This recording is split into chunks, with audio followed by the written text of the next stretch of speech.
if the message isn't right, it's not going to produce the result. So it's measurable, and the measurement was 0.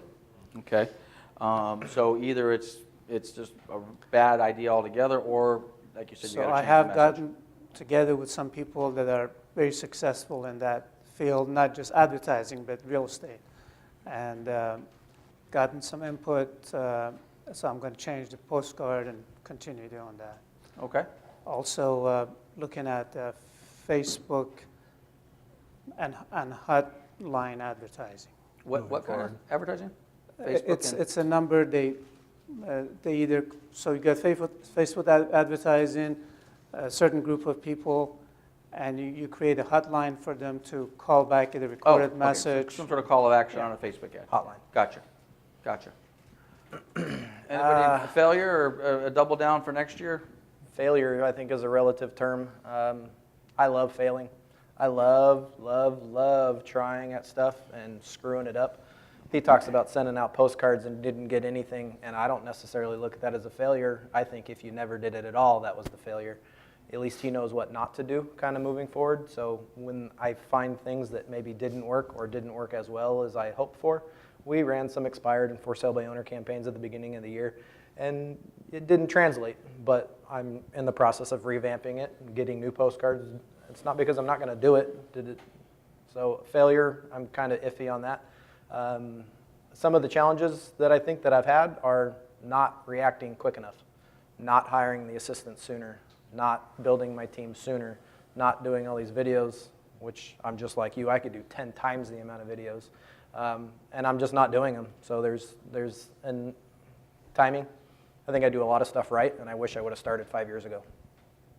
So moving forward, I'm going to spend more money on Zillow. That's been in my plan as well, and plan on seeing me on a whole lot more videos. Charlene, any? I try to forget my failures, but one that really bothered me this year was a neighbor that we'd been working with for years and years, and kept saying he's going to sell, and he's going to sell, and he's going to sell. He's right down the street from us, and I think it was basically, I have to just look at us that we just didn't, we said, and he said, well, my wife isn't ready, my wife isn't ready. And we try to be, sensitive about that. But I think at the end of the day, we just didn't follow up properly.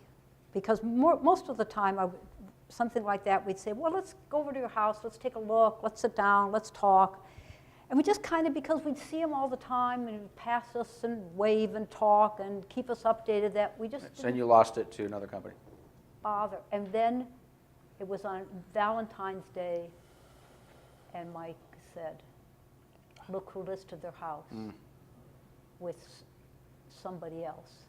And it's one of those moments. How much commission lost? It isn't about the money. It's about the loss of the client. It's about the fact that you were stupid. Yeah.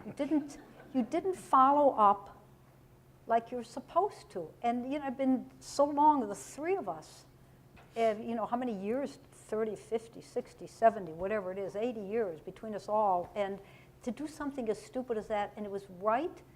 I have to go out of my driveway, and 2 doors down, I get to look at that sign. Yeah. And it stayed on. Nothing worse. Nothing Nothing more worse. painful. So I try my best to forget my failures, but Yep. it's a perfect example. Follow up all the time. Yeah. Pick the low-hanging fruit. Make the phone calls. Carlos. Oh, real quick, I hate failing. Ugh. I can't stand it, but I'm not afraid to fail. So I think you need to try, whatever you want it to try for your advertising, your marketing. Commit to it plan for a certain period of time to commit to it, to try it. If it doesn't work, cut it and move on to something else. Also, if you can talk to other agents who have been successful and kind of maybe you have an idea to do something, if you want to run it by another agent who's maybe has more experience or has tried that, maybe they can give you some feedback if you should do it or not. Because I have other peers who I've talked to before and bounced ideas off them and said, hey, this is what I want to do. What do you think? Maybe they've already tried it and said, hey, that's not really a good platform, or I haven't had any success there. So I take that feedback and I will utilize it and decide maybe, okay, maybe I don't want to go that direction. And if you find something that's working, go with it, stick with it, and commit to it, and make sure you utilize it as best as you can. But always keep your eyes open too for more different diversified ways to reach out to people, and don't be afraid to try it. Okay, we're going to do one more down the road, but you guys got to keep this to like 15 seconds. Okay?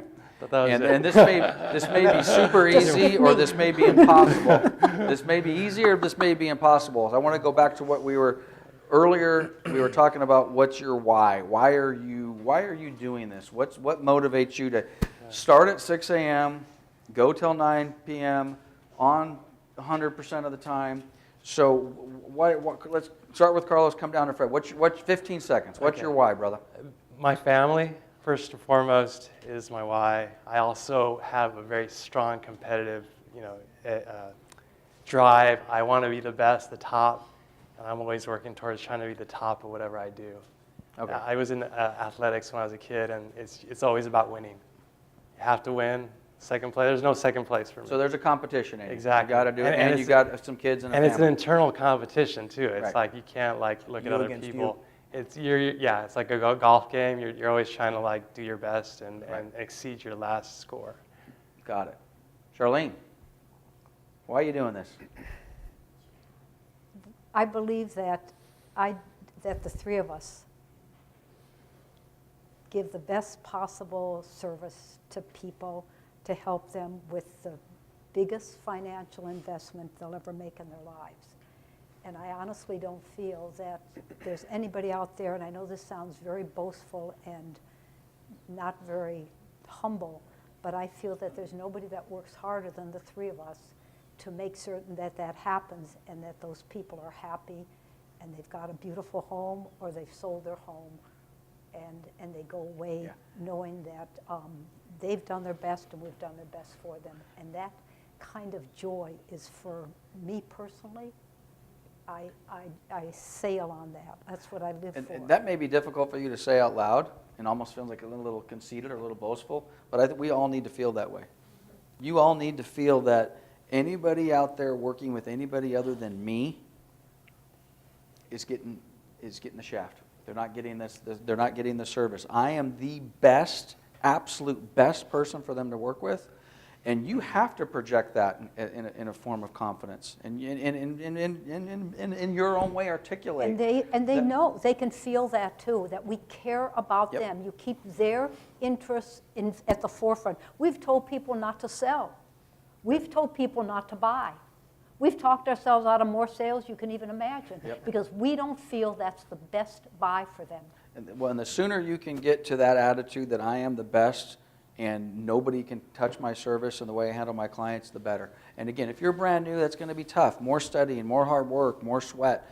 But that is a goal for, I think, all of us to strive to, and then project it. Chris, 15 seconds. I actually tell them that at the table, that I'm the best for the job. Go ahead and look it up and take a look. So, I mean, I agree with you. You don't want to sound cocky or anything like that, but you need to present some confidence. I definitely feel a little bit about them, the similar whys, because I'm built for something greater. Fear of underachieving. I don't want to be a loser. I'm built for something so much greater than what I'm doing, and I'm just looking for it. Yep, I like it. Fred?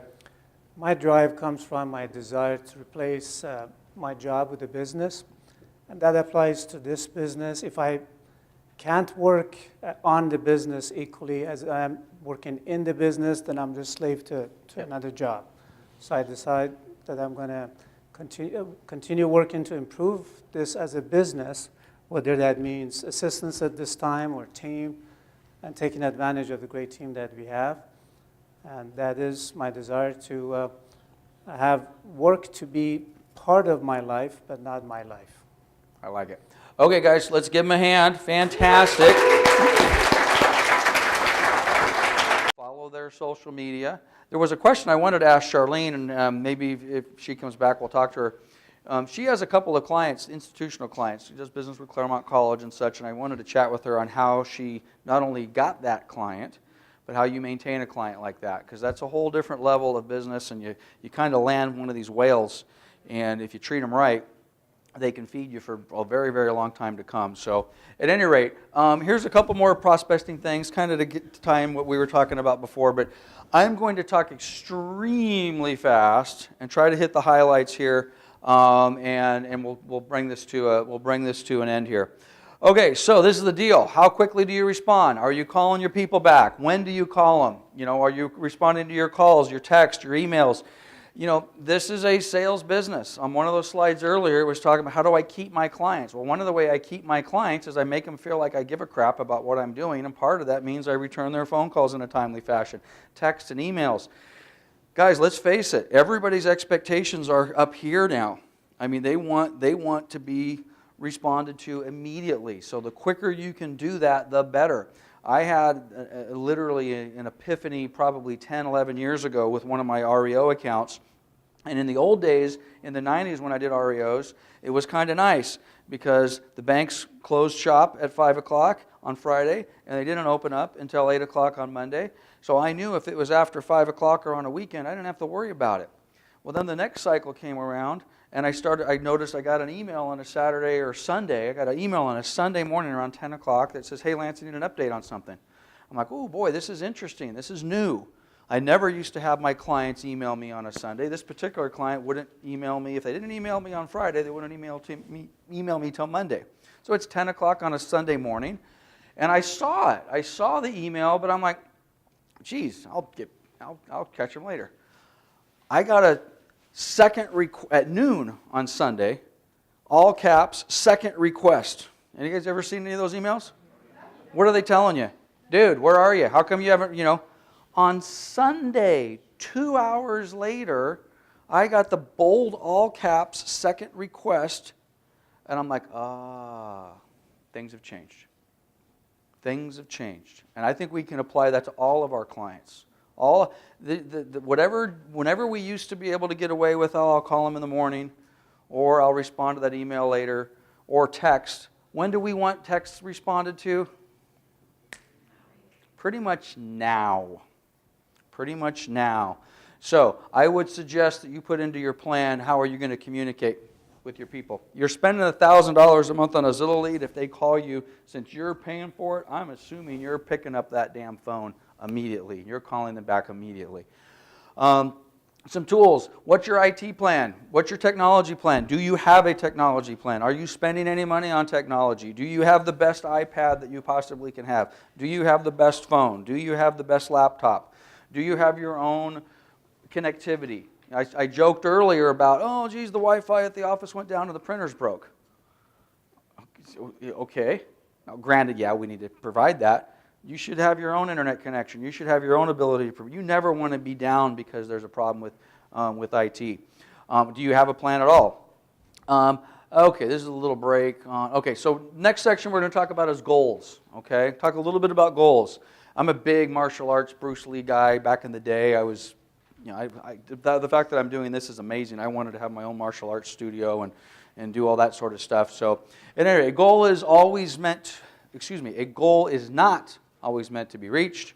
It often serves simply as something to aim at.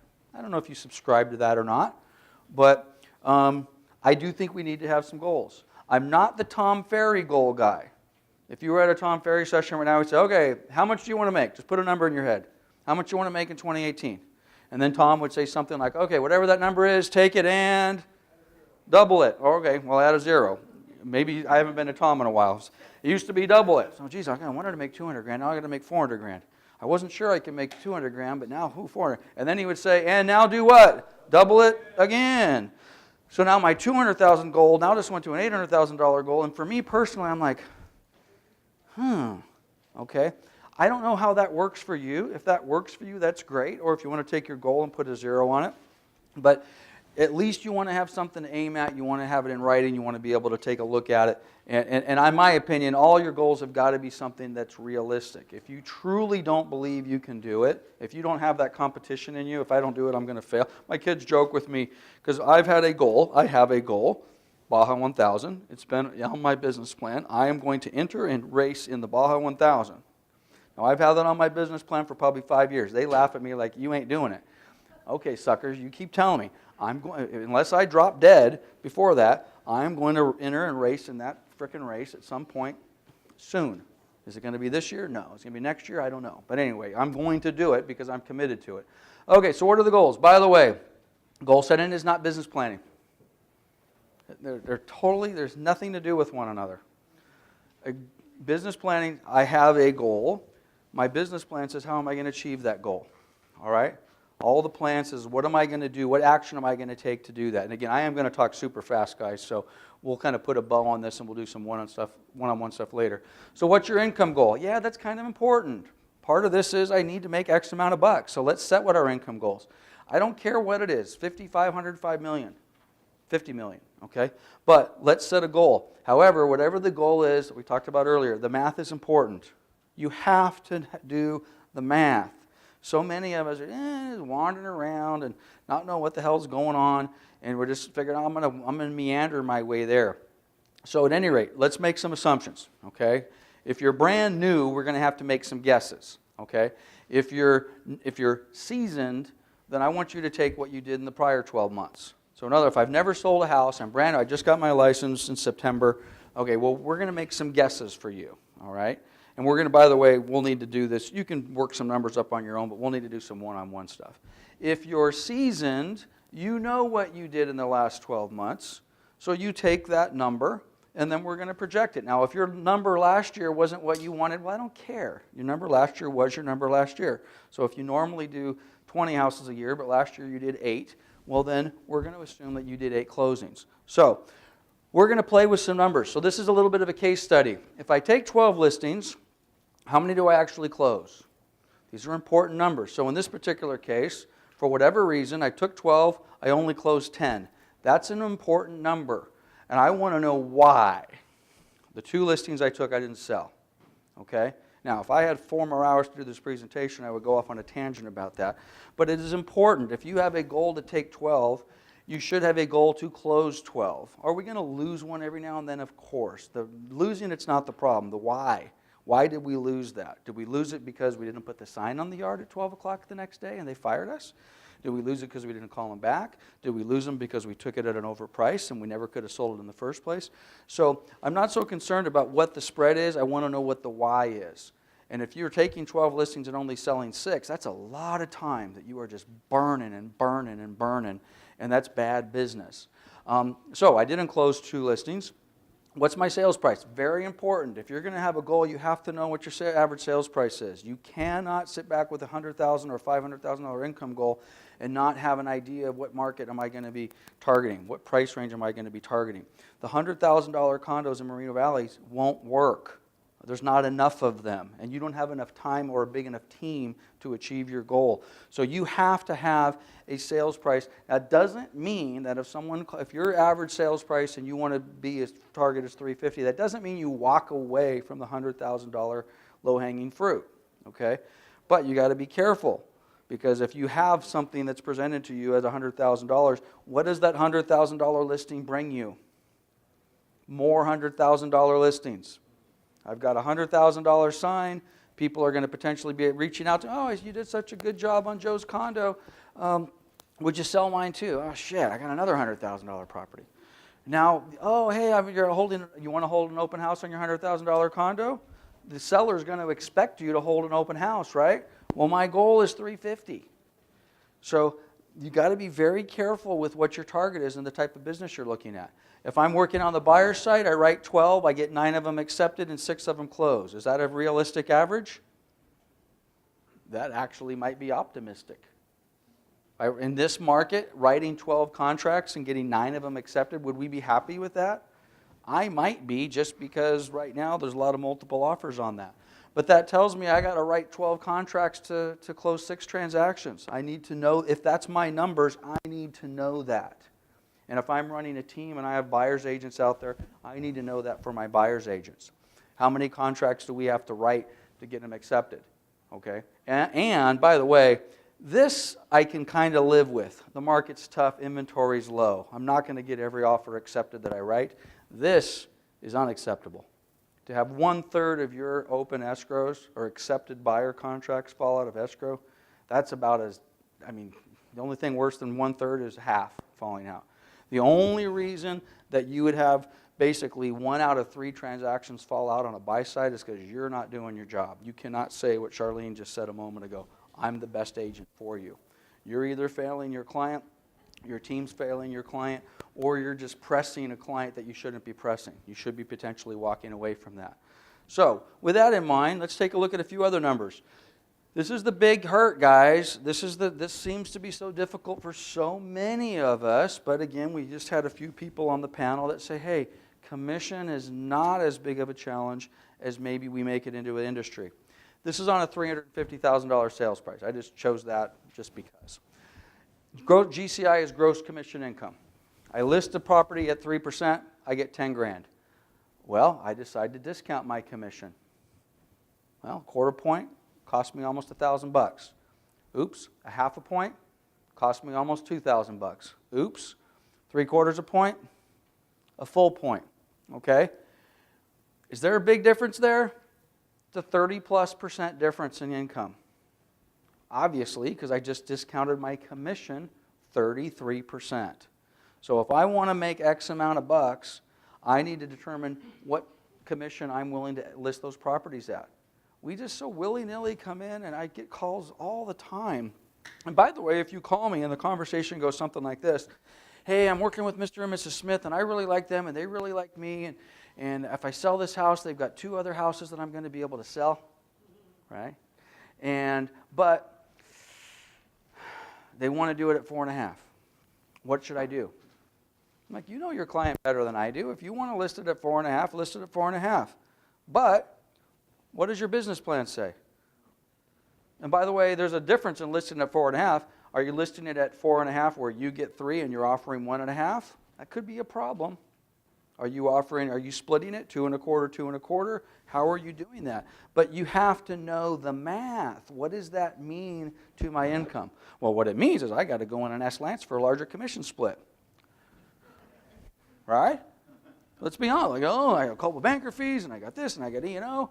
Okay, well, I'm having the same conversation with you. And I got to tell you, earlier in the day, when I said I kind of had a little epiphany and my business model is changing, that wasn't for show. I had a little epiphany. This market's changing. My business model's changing. The commission structure, not only between you and the consumer, but between you and the brokerage company, there's a lot of pressure on these particular components. And the math is important. So we all need to sit back and take a look at the math. But just look what happens to that commission as we start going down the ladder on a $350,000 sale. Okay, here we got splits. This is an assumption of a 70-30 split. So here we go. If I take it at 3%, I make $6,700. Again, net commission, NCI, net commission income. The gross commission was the check from escrow. The net commission is the check to you. Boom, boom, boom. All right? Big differences, guys. So these commission numbers are correct. Now, again, this is at 70, so yeah, I'm not going to have the conversation now. But if your value is higher than a 70-30 split because it is, well, then that's a discussion that we all need to have. And you should never be embarrassed to come to me or feel shy to say, oh, geez, I want to ask Lance for a larger commission split. It's a business conversation. Okay? We are going to sit down. We are going to have a business conversation. Okay? But be prepared to present your value as well. So these numbers are huge. And we just tend to just roll around and discount commission left, right, and sideways. So if we did 16 closings, again, you got to go back and do my little case study I was looking at before. 16 transactions at an average sales price, we have to answer the question, how much are you charging, what's your net commission? All right? Well, here's the examples to that. 108. Again, for lack of a better word, I'm saying I'm not discounting. I did 16 deals, I made $108,000 at a $350,000 sale. And here we go. Now, the reality is, for most of us, we're probably somewhere in between this 2 1/4 and 2.5. Charlene just told you, generally speaking, it doesn't come up. The difference between, if Charlene had these clients, and the difference between some of us is somewhere between 20 and 30% in income. It's a lot of money. Okay? But you've got to show your value. And if you're not comfortable showing your value, then guess what? We need more practice. We need more practice. We need to role play. We need to do PowerPoints. We need to do listing presentations, live, role play. Let's go through it. Let's be honest. Oh, Andre, that was awful. Let's do it again. Let's make it a little bit better, all right? So these numbers are super, super important. Now, this is not me. I'm not the type of person who takes my goals and pastes them up to my mirror. If that helps you, fine. Paste them to your mirror. But they got to be somewhere. They've got to be somewhere. They got to be physical. They got to be in writing. And by the way, if that is you, then sure, paste them to your mirror, tattoo them on your forearm, put them wherever the heck you need to put them. But if it's going to help you to remind you what your goals are, that's fine. Okay, so what are your one-time current year goals? It doesn't have to be money, by the way. Okay?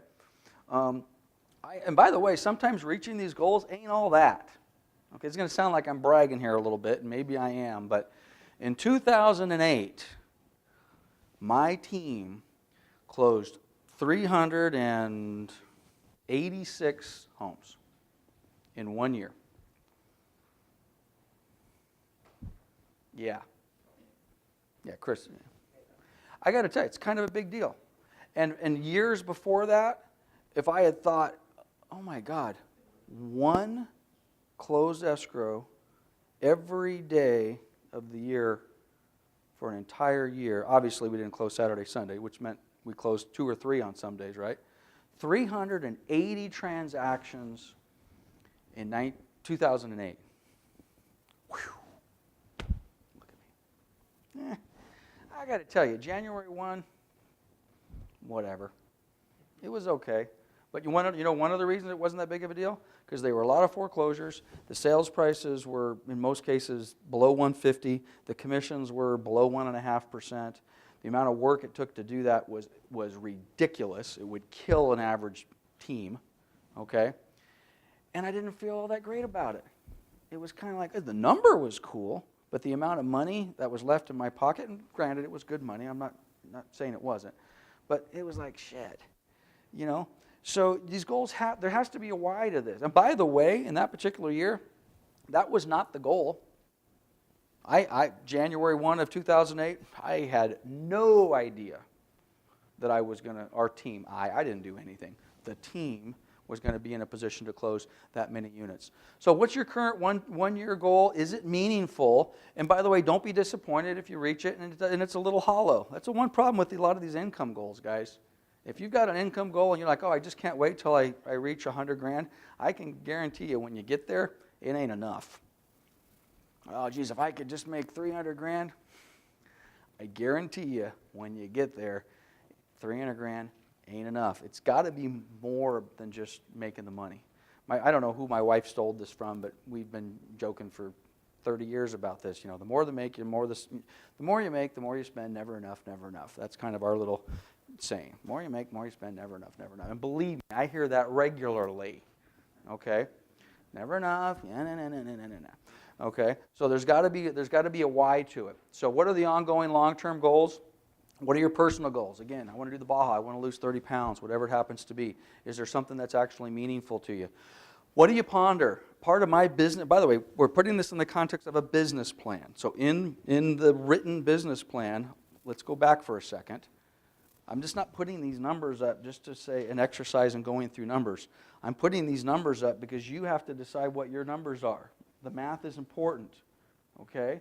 So you go through these numbers and you figure out where do I want to be? Is this my price? No, what do you mean that's my price? What's your price, Fred? You need to be at 500. Okay, he's got his numbers. So that you're going to put all these in there. What's going to be my GCI? What is the lowest commission I am willing to take on a $500,000 sale? That's the question you need to answer here. 4.5 total, and you're going to keep how much of the 4.5? Two. Okay, so Fred doesn't have to put this other nonsense in there.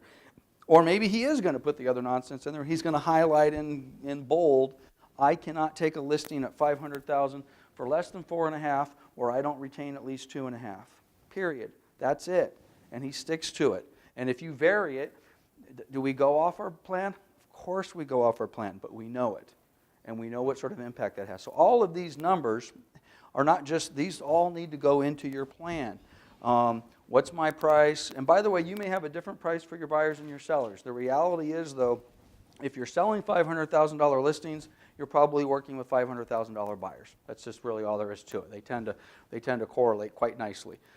Okay, so are the goals taped to me? I backed up here. So let's long-term goals, personal goals. Okay, what do you ponder? For me, I have a ponder list in my business plan. What are the things I think about? What's important? I have stupid things on my ponder list.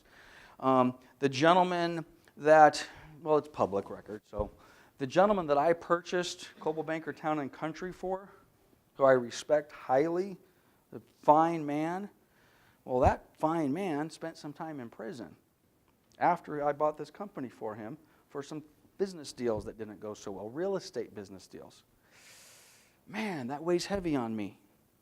I know him. He's a nice guy. The last thing in the world I'd like to see happen to him is something like that. But he got caught up in something, man. Something happened. I think about that. It's in my business plan. I told you earlier, Prudential California Real Estate, Tarbell Real Estate, #1 market share in my Moreno Valley market before I purchased any of the other offices. Gone. Don't even exist. I mean, Prudential California, gone, doesn't exist. Tarbell, still around, but not in my market. I think about that.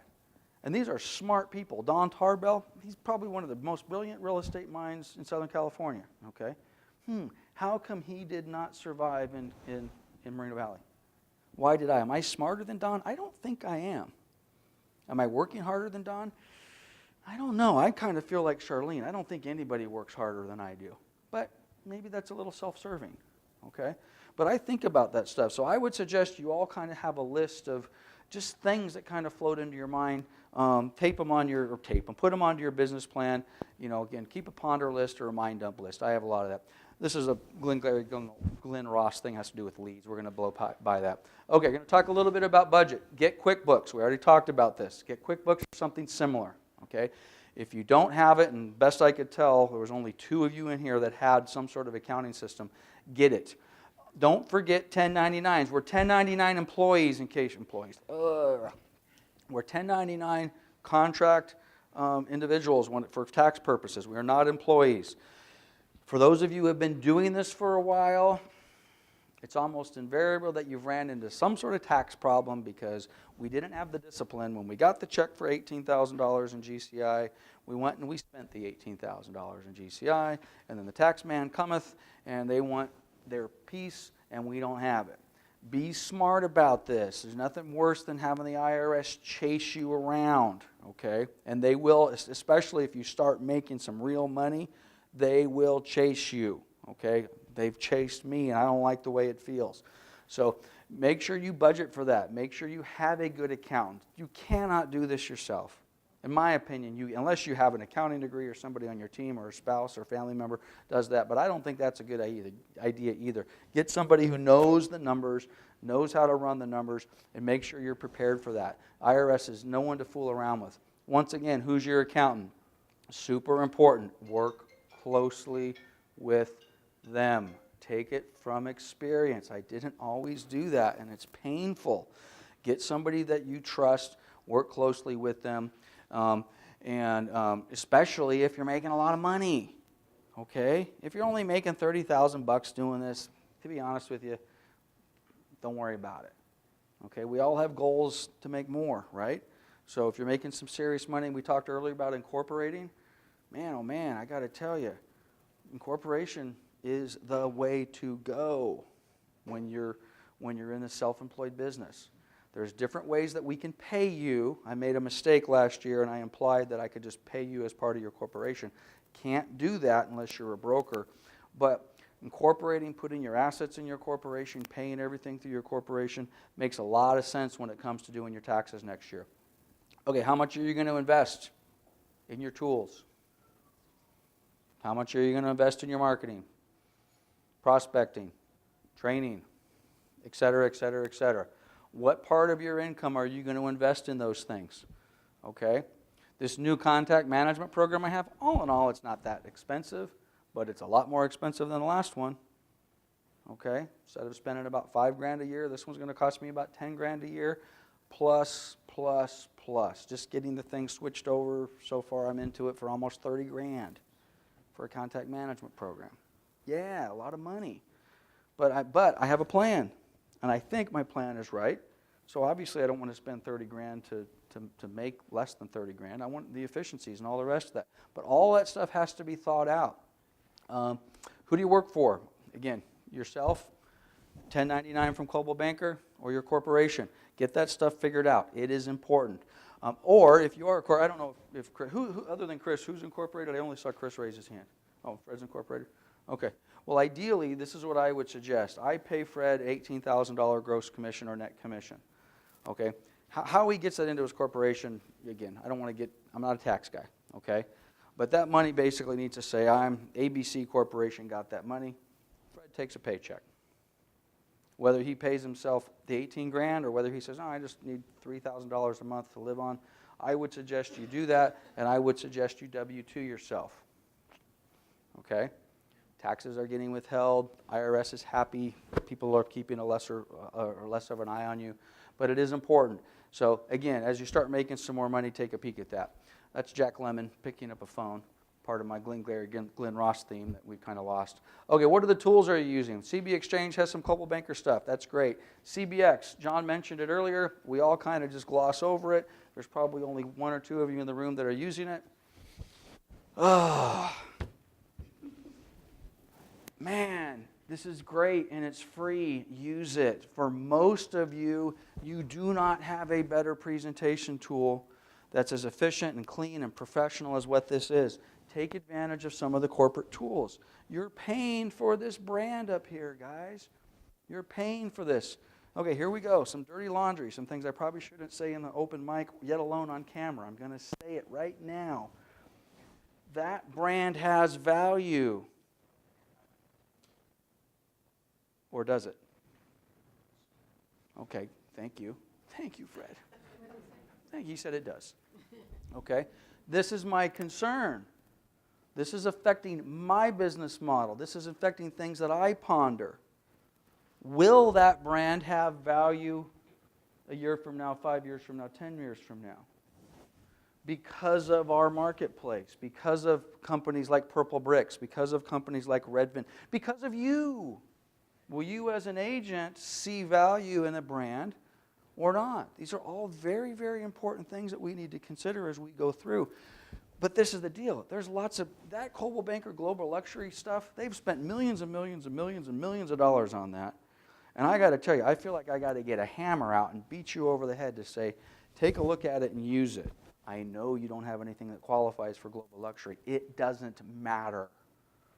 It doesn't matter. Utilize that stuff, even if you're not in a luxury market. So tons and tons of tools. I skipped ahead. By the way, this is a company website. Websites are kind of dead, to be honest with you, right? You still need one, okay? You still need your own personal website. I'm not talking the company website. I'm talking, Drew, go get me some water, please.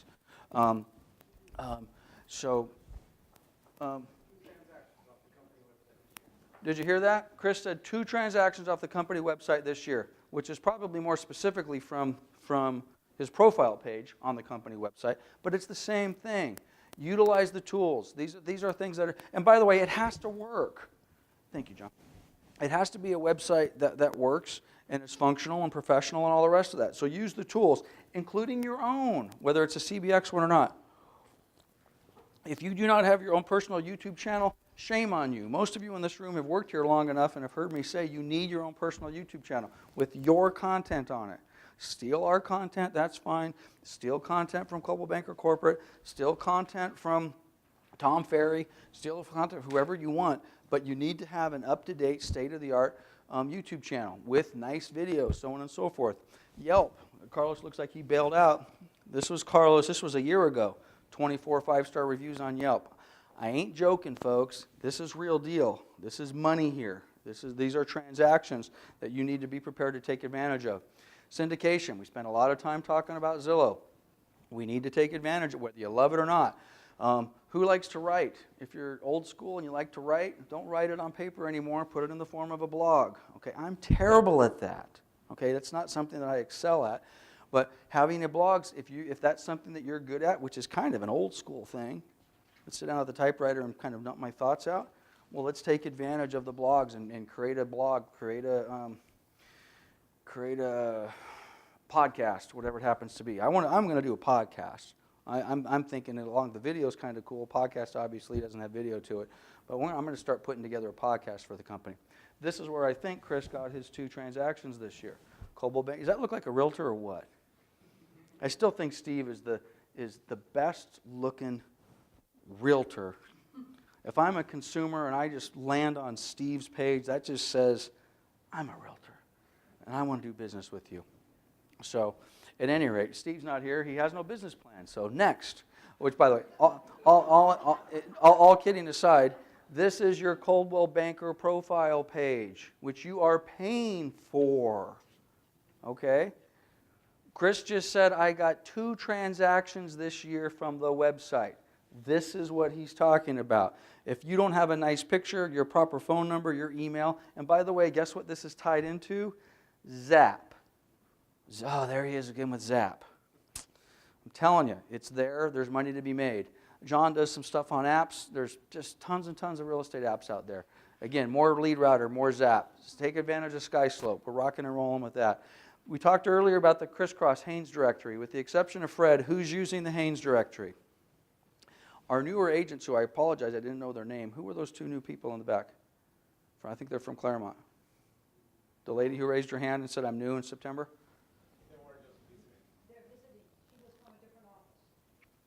Oh, Stacy, who were those 2 visitors? Huh? Huh? Oh, Coldwell Banker Diamond. Oh, okay. Can't recruit them. Darn it. Okay. So at any rate, this Haynes directory we pay for. This costs $5,000, $6,000 a year. If you are going to do old school prospecting, I want to do some calls, I want to do some shoe leather, knock on doors, do it through this. It's smart. It's way more effective than just going out and doing that. And by the way, this is a 2-hour class on how to work Haynes. LoopNet, commercial people, take advantage of it. Signs, YouTube, yada, yada, yada. Okay, this is really what it boils down to, guys. This is really, it's almost 3. Goodness gracious. This is separate the men from the boys, the ladies from the girls, however you want to do it. This is where we fail. Is action. Are we doing it? You know, I've sat through so many seminars like this, it makes me sick. I have notes that I've written that were so important at the time and ended up underneath a stack of books and got thrown away years and years later. It's all about the action. What are you going to do to execute your business plan? Okay? Again, I'm a Bruce Lee fan. If you want to learn to swim, jump into the water. Okay? Kind of important. We've got to do it, which and partially gets back to what Chris said earlier about the videos. Okay? Let's just suppose you've made a note, I want to engage more in video. If you want to engage more in video, but you're afraid of it, get over it. Today, before you leave, go out into the lobby, do the selfie. Hey, it's my first video. I just did a business planning session, and Lance was so great. He just changed my life, and it's just the best, and he's so handsome, and blah, blah, blah, blah. At any rate, go ahead and shoot it and post it. It doesn't matter if it sucks, okay? Just post it and get it on out there. So what's the action? This is where it happens, guys, or not, okay? This is, I mean, if we did nothing today, I just came in and said, what are you going to do? What are you going to do? Okay? I don't have a slide for this, but if you did any sort of business planning with me over the last couple of years, I kind of have my little 4 pillars of the business plan. What do you want? And you can apply this to anything. I want money. I want transactions. I want a cuter husband. What do I want? Okay, so this is what I want. All the above. Okay, Barbara's in for all 3. Barbara's wild, man. We spent some time in Vegas with that girl, and I have a whole new appreciation for Barbara. Okay, so Barbara wants, what do you want? You want money, and what were the 3 things I said? Money, husband, and more transactions. Okay, so we know what we want. Okay, so then the next question is, well, what are you going to do to get it? Okay, well, I'm going to work harder. I'm going to prospect. I'm going to do Zillow. I'm going to do da-da-da-da-da. I'm going to go to the dating scene. I'm going to go to I don't know the dating sites. I'm going to go to Farmers Only and Tinder and all of those fun places where you go dating. So that's what I'm going to do, okay? Then the next thing is, well, when are you going to do it? This all gets back to contact management, by the way. So I want this. I want a new husband. Great. What are you going to do? I'm going to go to the bars. That's what I've decided. I've decided the bars is the best place, okay? When am I going to go to the bars? I'm going to go to the bars every day until I find, right? And then the last part is the accountability, which really is the result. Did going to the bars every day get you what you wanted, a new husband? Well, I didn't know. I don't have a new husband. Okay, well, let's ask the basic question. Did you go to the bars every day? No, I only went once a week. You said you were going to go every day. Okay, so obviously going once a week to the bars is not going to get you what you want, which is the new husband. So you got to this is where the commitment comes in. I want to lose 30 pounds. What am I going to do? I'm going to go to the gym 3 days a week for an hour. Okay, great. A month goes by. Lance, did you lose 30 pounds? No, I didn't. I gained a pound. Okay, what's the problem? What did you want? I wanted to lose weight. What were you going to do? I was going to go to the gym. Okay, well, let's take a look at your calendar. Did you go? Yes. 3 times a week for the last month? No. I went twice total. That's where we fail. That's where we fail on all this sort of stuff. So this is where it all happens. What do you want? What are you going to do? So let's summarize this day in one slide. Let's do something. And then you got to measure it, and then you got to put it in your contact management program. So let's do something, but let's not do this. Too much of this, guys. Too much of this. It's nice that we're all friendly and we can come into the office and we can talk and we can have a cup of coffee and go to the water cooler. It's the culture. Oh, we have such a great culture. All right, that's fine. Culture's great. I love that. But this ain't going to make you any money. Playing solitaire is not going to make you any money. Hanging out at the water cooler is not going to make you money. You've got to execute whatever your action is. So your goals have to have a plan of action. Get a new husband, sell 100 houses, make $100,000, whatever it happens to be. Then the action has to be executed. This is, again, where the contact management program comes in. So what am I going to do? When am I going to do it? Or not? Because this is where most of us fail in this business. This part of the business is not complicated. It really is not complicated. This is what I want. This is what I'm going to do. You heard a few things up here that work. Not all of them cost money, okay? But this is where we need to execute. You heard this earlier. It's okay to fail. I fail regularly, okay? Not okay to quit. Yeah, cute quotes. We've all heard this in various fashions, one way or the other. I think I don't know what Carlos said. Carlos said something that stuck with me for a second, then it flew out. He's got a competition. His analogy was with sports. When he was in high school, he hated being second, okay? All right, okay to fail, not to quit. But one thing that I think is a common characteristic of successful people in this business is they are relentless. You cannot give up. You have to work 24/7 like Charlene does. Okay? When you go on, again, I've been doing this for 30 years. Sad commentary, I guess, when I go on vacation, I don't have the luxury that I don't have a Colette. Well, part of my problem is my Colettes come with me on vacation. So that's kind of a problem. But I'm on vacation and I'm not complaining because I'm on vacation. But you must be relentless. You must be relentless. And God forbid you can't be complacent. Even if you're successful and you're having some success in this market, this is, again, another part that scares me. This is my 95.5. If you're having some success today by whatever you define success, okay, I'm telling you, what you're doing today for most of us, Charlene's got her own little island. Her team have put in 30 years. She's in a little special situation. I'd like to consider myself with my clients in a special situation, but for most of us, what we're doing today will not work 2 years from now.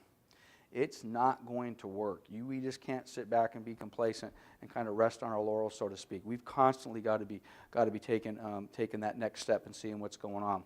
So what do you? So what are you going to do tomorrow? What are you going to do on the 13th of January? What are you going to do on March? And by the way, I have no idea what's happening on these dates. Okay, just pick a random date. The date isn't important, but you need to know exactly what you do tomorrow when you go to work. Okay? You need to know on January 13th, what are you doing on January 13th and August 3rd and whatever date, it doesn't matter. You need to know. It has to be scheduled. If we owned a business, right? Let's suppose we own the 7-Eleven gas station on the corner of wherever. Or we owned In-N-Out Burger. God forbid, wouldn't that be great? We owned In-N-Out Burger. In-N-Out Burger opens when? Come on, 10 a.m. Everybody knows this. In-N-Out Burger closes when? At 1 a.m. Of course, everybody knows this. They open at 10, they close at 1. And what do they make? Hamburgers and fries and some sodas and a variation of the, whatever. If we were running In-N-Out Burger, would we open at 10:15? No. Would we close at 12:30? And why do we open our houses on an open house a half hour late and we close an hour early? That's not how you run a business. As a matter of fact, In-N-Out Burger is so good. Did you know that if you roll into line at In-N-Out Burger at around 9:30, they will serve you? They will. You don't have to wait till 10. Just roll in there. I'm early. Now, you can't show up at 8, but if you get there at 9:30, 20 minutes to 10, you roll up to the old speaker, and you just park it. So, hello, can I help you? Are you guys open? No, but can I help you? Right? You can order a burger. Damn straight. So, but anyway, we have to know exactly what we're doing. We don't open our business late. We don't close early. If we went to the bank, we bank at Wells Fargo, and we know that they're open on Friday, and then all of a sudden we went to the bank one day on Friday, and we walked in and they were closed, we would lose our cookies. We would never do business with them again. You guys do that every day. You guys do that every day. I do it, You're supposed to work on Saturday. You have an open house scheduled. You're supposed to do something on Saturday. Saturday morning, your spouse turns to you and says, hey, we're going to Kevin's birthday party over in Huntington Beach. I'm working today. Oh, come on, it's Kevin's birthday. Oh, okay. Because I'm self-employed and I can do that. And by the way, your spouse, and by the way, my success 100% is due to the support of my spouse. When my spouse supports what I do, I'm in good shape. If at any point in time that support stops, I'm in trouble. Okay? When I first got into this business, the spouse would, you don't have a real job. You don't have to go do that today. You can come to Kevin's party. She never would have asked me to do that if I had a job at Bank of America. If I had a real job and I was supposed to go in and I'm supposed to work and this is my shift, your spouse would never consider asking you to blow off your responsibility and come to the birthday party. But because we're in the real estate business, which is great, and we have flexible schedules, which is great, and we control all of our time, which is great, we just tend to just say, whatever.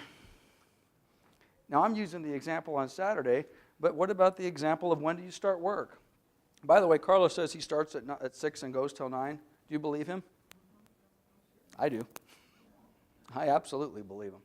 Now, that doesn't mean that he doesn't take an hour and take his kid to school, but while he's taking his kid to school, he's a great dad, and he's on the phone talking to clients and totally distracted from his child that's sitting 2 feet from him and drops him off and says, get out of my car, blah, blah, blah, blah, right? But hey, he's spending quality time with his kid. So at any rate, but you got to know what you're doing. All this stuff has to be planned out. If it's not planned out, you're in big trouble. You need answers to the following questions, and you need answers quick. Okay, but the questions are, what are you going to do on those days? What do I do on Saturday, on Tuesday, and Wednesday? And then when you have it in your plan, you stick with those. Okay? Action. What do I do on the listing appointment? Can we agree that we need listing appointments? Yes. If you want to be a listing agent, we need listing appointments. Again, I apologize. I'm going to run really quick because we're running out of time. I'm really going to run quickly through this. This is stuff that we all heard 1,000 times before. It works, and it's 100% solid, and it'll work today just like it did 25 years ago. How many appointments do I need to take a listing? You need to answer that question. If I have to go on 3 appointments to take 1 listing, okay, well then 36 appointments equals 12 listings, right? Well, if your goal is to take 12 listings, then you got to find out how you're going to get 36 appointments. This is simple sales stuff, right? Sales guy. So how many calls do I have to do this? How many appointments do I have to do that? You guys need to know these answers, and you need to know them quickly. So how many appointments? If 200 of something equals 1 appointment, then 72,000 or 7,200 of something equals 36 appointments. I don't know what the something is. Maybe it's calls. Maybe it's knocking on doors. Maybe it's postcards. Probably not. Maybe it's money spent on Zillow. Maybe it's open houses. I don't know, but all of these things need to be calculated, and you need to figure out what your X's and Y's are. How many days a week are you going to work? Okay, or am I going to do this? If I'm going to do this particular action for 3 days a week over 50 weeks, then this is what I'm going to do. This is a very simple formula. It's in your book. We can sit down. By the way, this is some of the stuff that we do. If you haven't done any one-on-one business planning with me, this is some of the stuff we do. You guys fill in the blanks. What do you want to do? I want to do open houses. I want to do Zillow spent. I want to do sphere of influence. I want to do expires. I want to work for sale by owners. I want to do cold calls. We sit down and say, this is what you want to do, okay? Then we sit down and say, okay, well, when of it and how much of it are you going to do? So all of this stuff is good. Now, once you have that figured out, you must have a contact management program. You must have a contact management program. Something, okay? It's just a must. I mean, it's just an absolute must. So whatever you have, you must have. This is my new program called Zoho. It doesn't really make any sense on the slide, but you've got to have a CRM, by the way, is Client Relationship Manager, something like that. So that's contact management. We are what we do repeatedly. Actually, we are what we repeatedly do. Excellence, therefore, is not an act but a habit. Who played high school sports? Good, I finally connected with a few people. High school sports. Both of my boys played football in high school. This one specifically, grades suffered for it. Terrible at Spanish. Can't speak a word of Spanish to this day. Okay? But I could care less that he was getting an F in Spanish because I was a firm believer, and still am, that some sort of organized team sport, if you will, that says you get up every day, you go to practice at 6 a.m., you do your practice, you go to school, after school you go to practice, you do more practice, and you show up, and if you don't show up, not only does the coach not like you, the team doesn't like you, the habits that I believe that are learned in some sort of organized high school sport or get your kids into martial arts or something like that are the same habits that will make you succeed or fail in the real estate business. And it's just the discipline. Are you going to show up? Are you going to show up for practice? So again, we are what we do. Pretty basic stuff. Okay, so here's a nice little calendar. CRM. Let's just soak that sentence in a little bit. You should fear the day you wake up and don't know what to do. Too many of these days will lead to the end of your real estate career. So, what am I saying? Tomorrow's Thursday. If you do not know what you are doing tomorrow as it relates to your real estate business, and you wake up tomorrow and you're kind of making it up, I think I'll go into the office today. Oh, I'm thinking about maybe doing some prospecting, and I'm thinking about looking into the Zillow stuff. Bad news, man. Because what happens when you wake up like that? By the way, I've had those days. I'm not perfect. I've had those days. How do you feel when you wake up and you really don't know what you're doing? You feel good? I don't. I have 2, 3, 4, 5 of those, 10 of those, 20 of those. There's a problem. You know what the problem is? Coldwell Banker Town and Country sucks. It'll be so much better over at RE/MAX. Because then I'll wake up, they got better coffee. Okay? This is dangerous. This scares me for you guys. When I see, and not just new agents, when I see agents that kind of get stuck in this rut of, I see them, they just kind of stroll into the office, and you could just tell they got nothing to do. You can tell, got nothing to do. Kind of come around here and see what's going on. Man, the agents that are busy and rocking and rolling, they come in, and man, you can barely, they're so fast, boom, boom, right past you, right into the conference room, clients coming in, blah, blah, blah. They're walking out, you want to talk to them, hey, what's going on? I'm sorry, I got to go. Everything needs to be scheduled. And by the way, if you don't have anything to do, that's a non-work day. Enjoy it. Don't come into the office and pretend to work. If you're not going to work, go to the beach and not work. All right? But these days scare me, which is why I'm such a big fan of some sort of contact management program. Scheduling your time. And by the way, schedule your off time. If I'm not working, I'm not working. Okay, and by the way, scheduling days you're not working is super important. Irrespective of what Charlene said and Carlos said and what I've said, we work 24/7. Yeah, we do. But you take, even when you might pick up the phone, you might answer, but hey, oh boy, I'm going to the beach. And maybe for me, going to the beach, putting in some music and toning down a couple text messages is fine. But you're going to need to decompress a little bit, or you will burn out. There's no doubt you'll burn out. Don't cancel that thing that you planned, that lunch with your friend, or that That's right. evening, or that going to the beach. Don't do that. That's as important, or going to the football game or the soccer game of your child. That's right. And you don't have to tell the client what you're doing. They say, oh, we can meet there. That's right. My kids used to. We have an appointment, and you know what they say? Oh, that's okay. I guess we don't have to go to get coffee at that time. That's right. We'll do it later. I swear. No, absolutely. I don't know if it was Drake or Drew, but one of these boys, I think it was Drake, because he was, I don't know, maybe more tuned into this. We'd be doing something, the phone would ring, and it'd be a client. And I'd say, I'm really sorry, I have to get back to you. I'm on an appointment now, or I'm with client now. And I'd hang up the phone and say, oh, why you lie to them? I didn't lie to them. I'm on an appointment now. I'm not sitting back and saying I'm at my kid's football game. By the way, it's funny, the older I got and the more confident I got in this business, I wouldn't lie to them. I wouldn't be so opaque and say, well, I'm with a client now. I'd say, I'm at my kid's football game. Matter of fact, I got a text last night from a client I really didn't want to talk to. I'm at the World Series. Can it hold till tomorrow? So, but at any rate, scheduling that time is important, and absolutely keeping those appointments with your spouse, your kids, your vacations, your girlfriends for lunch, or whatever it happens to be, do it. How we spend our time matters. Big time. Everything gets scheduled. Everything gets scheduled. Okay? If you work on my team, everything gets scheduled. I want to know what you're doing and when you're doing it, how long you're doing it, and then we want to be able to review it and say, how did it work? Did you do those? Did you go to the bar every Friday or every day? And how many people did you talk to? Okay, how many people did you take home? How many of them did you sleep with? How many of them turned out to be quality marriage? All right, it's getting late in the day. All right, I'm sorry.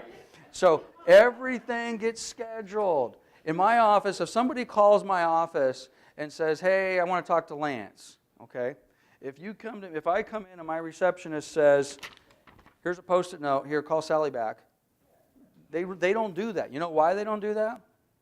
Because they will get fired. If I'm supposed to call Sally back, it goes in my contact management program. Because what do? I do with this piece of paper the same thing you do with this piece of paper. I put it in here, and it goes in my pocket, and then I forget to call Sally, and then this goes to the dry cleaner, and it's gone. Sally never gets the phone call back. So I am a fan, and I'm totally off the wall on this. Schedule everything in your CRM, 100% of it, everything. Okay, so time blocking. This is actually who's a Keller Williams fan? Any Keller Williams fan in the room? It's a great company. We can say it. Keller Williams is a fine company. Gary Keller, The One Thing. Anybody read the book One Thing? It's a good book. You know what it says? It says you can't multitask, block your time. Do this between 10 and noon, and this between noon and 1, and this between 1 and 4. That's what the whole book says. And it's brilliant. Not a new idea. I don't know who came up with it. It certainly wasn't Keller Williams. Time blocking is huge. If you schedule your life and your business around time blocking, you will succeed. I schedule my calendar out 12 months in advance. Remember that example I said, what am I doing on August 3rd? I know what I'm doing on August 3rd, 2018. It's in my calendar right now. I know when I'm going on vacation. I know when I'm working. I know when my sales meetings are. I know all of that stuff in advance. So I don't wake up the following day and wonder what's going on. I would suggest that as part of your business plan, if you're buying what I'm selling, is that you schedule everything. Schedule training. If your goal is I need to do so many hours worth of training next year because I need to up the bar, schedule it now. Go find out when Tom Ferry's doing his summits. Go find out when I'm doing our business planning. Go find out when the Board of Realtors is doing their stuff. Schedule it in advance, at least a year. And your personal time. Schedule your vacation time. Schedule your mom's birthday. All that sort of stuff gets scheduled. And again, I have some scheduled actions and appointments farther out. You know, I just know I'm going to the Baja 1000 the week before Thanksgiving every year. So boom, I don't plan anything the week before Thanksgiving because I'm going to the race. I'm going to that damn race one day as a competitor. Choose your CRM. Pick one, not because it's free or less expensive than another. Just pick one. Okay. Things to consider when choosing. You got to be able to import and export out of your CRM. Chris just jumped into another one. Most of this is easy today. But if you can't easily get your data in and out of the CRM, you need a new one, okay? Everything has to be web-based. If it's not web-based, get rid of it.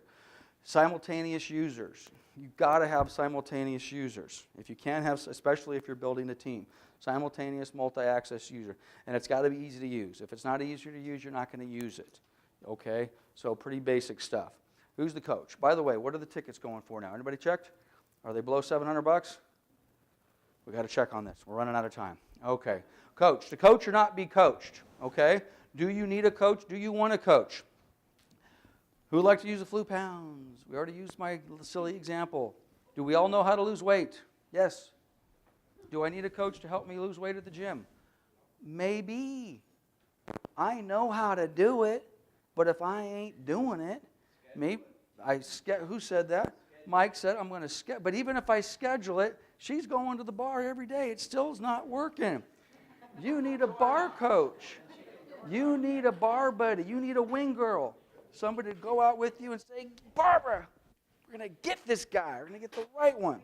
Okay? So if a coach helps you do that, then do it. There's no doubt in my mind, all the time that I've spent in the gym, if I had spent an extra, I don't know what they cost, $200-300 a month on a personal trainer, I would have had better success. There is no doubt in my mind I would have had better success. This isn't a commercial for Tom Ferry, but I'll tell you this, everybody I know that spends money on Tom Ferry, their income goes up. Every single one. Okay? And there's a lot of stuff that Tom Ferry does that I'm not a big fan of, but one thing is true, which is why he's as successful as he is. I don't know anybody in our organization who has spent money on Tom Ferry. Actually, I take that back. I do know one. Most have excelled. So, we know what to do. So, we all know what to do if the coach helps you do it. Pretty simple stuff. If that helps you do it, get a coach. That's all I have to really say about coaching. So if that's going to help you do what you need to do, great. Teams. We went through our team panel. I think they killed it, so that's great. Just suggesting choose your team carefully. There was a question in the back about, basically to Charlene, how did Colette, it was just a match made in heaven, and Mike was, Charlene spent all that time in the bar, and Mike showed up one day, and everything was great. But I got to tell you, that's not easy, what they've got going on. That's not normal to basically have somebody come in, 2 Sicilians, Mike to keep him, to do whatever he does. You guys are super lucky and very blessed, okay? As somebody who has ran an REO team, I had people on my REO team, man, it was a revolving door, and it was hard finding those people. And that's the struggle that Carlos is going to have. That's the struggle that Chris will have. How do I build it? How do I keep it? How do I maintain it? How do I keep everybody up? How do I be the guy who's everybody wants to be a part of? Building that team is tough, okay? So you guys are super blessed in your ability to pull that together. Okay, we're almost done on the close. Only a couple more slides, and I think I'm not that far over. So yeah, we're a little bit far over. Okay, the other slides I was going to have, this is the deal. After all the nonsense, we just need to remember this is a sales business. We have to be able to sell. If you guys went to the mid-year thing, I'm not going to play the video because I don't have it queued up. But I'm a real big fan of the video, the Jordan Belfort Sell Me This Pen. It is a very basic sales stuff. Raise your hand if you've seen it. Okay, most of you have seen it. I'm not going to torture you, the rest of you guys to go through this right now. This is a sales business, okay?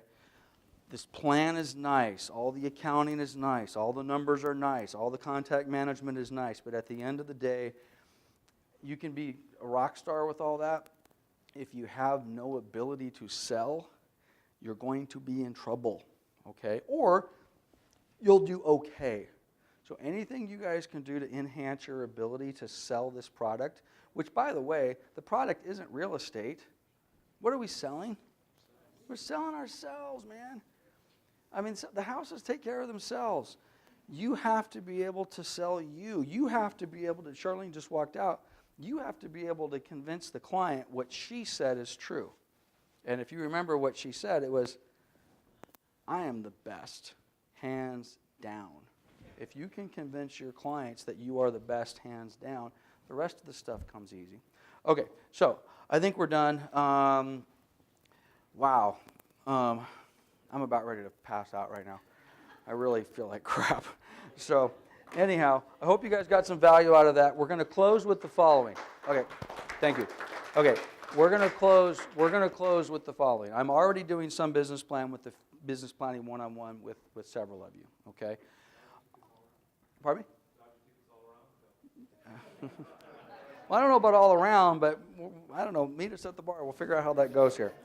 So, if you're interested in doing some one-on-one business planning with moi, I'm putting it on you.